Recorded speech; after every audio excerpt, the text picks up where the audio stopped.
दोस्तों, महर्षि विश्वामित्र के अतीत की गहराइयों को नापने के बाद आज हम एक ऐसी प्राचीन कथा की तरफ बढ़ रहे हैं जिसका इंतजार हम सबको था।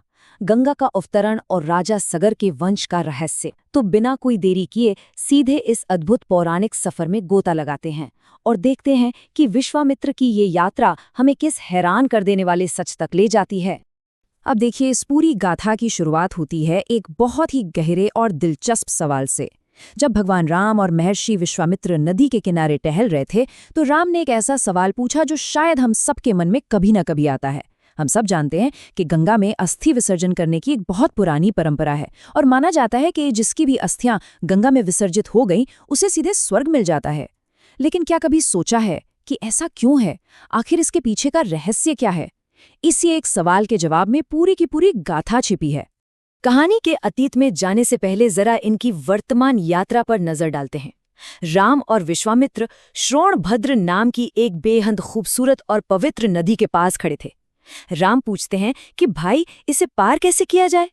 इस पर विश्वामित्र बहुत ही सहजता से जवाब देते हैं कि जिस मार्ग से महान महर्षि हमेशा से इस नदी को पार करते आए हैं, उन्होंने पहले से ही उसी प्राचीन रास्ते को चुन रखा है और बस इसी ऐतिहासिक मार्ग पर चलते हुए वे गंगा के तट तक पहुंचते हैं, जहां से असल में हमारी आज की कहानी शुरू होती है।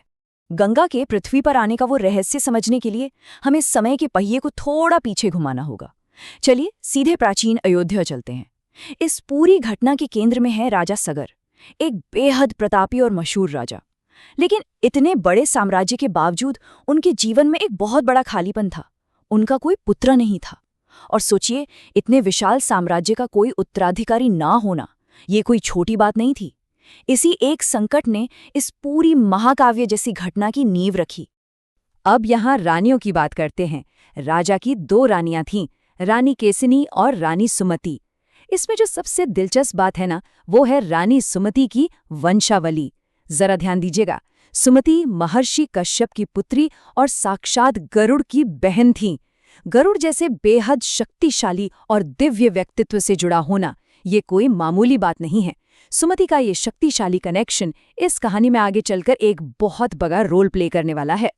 राजा सगर पुत्र न होने के कारण इतने हताश हो चुके थे कि आखिरकार उन्होंने एक बहुत बड़ा फैसला लिया। उन्होंने अपनी दोनों रानियों के साथ राजपाट छोड़ा और सीधा हिमालय की तरफ निकल पड़े। वहां पहुंचकर उन्होंने एक शाही उत्तराधिकारी पाने की चाह में घोर तपस्या शुरू कर दी। और ये कोई आम तपस्या नहीं थी।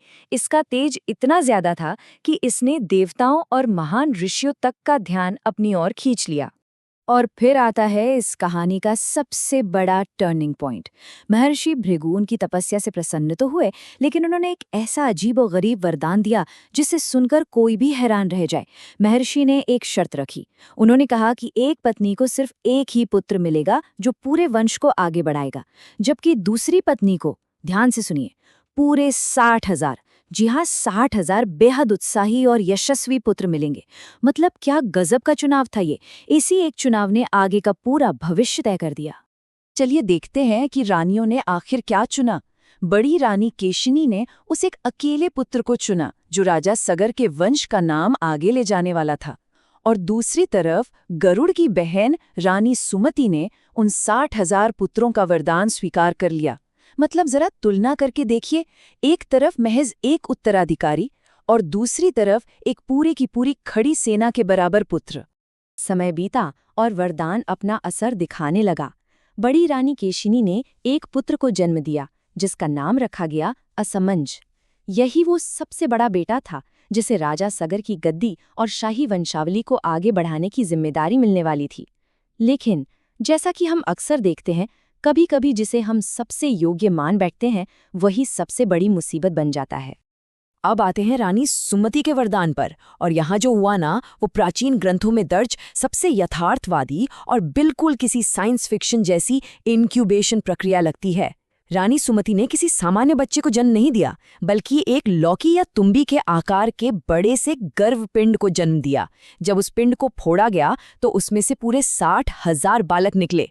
बात यहीं खत्म नहीं होती। उन सभी बालकों को घी से भरे हुए बड़े बड़े घड़ों में रखा गया और फिर धाइयों ने उनका पालन पोषण तब तक किया जब तक कि वो सभी जवान नहीं हो गए।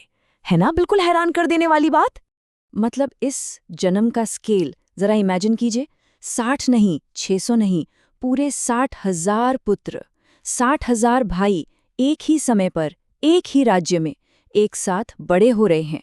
ये अपने आप में एक अभूतपूर्व घटना थी। इस एक चीज ने रातों रात अयोध्या को एक ऐसी अजेय शक्ति दे दी थी जिसका कोई मुकाबला ही नहीं था।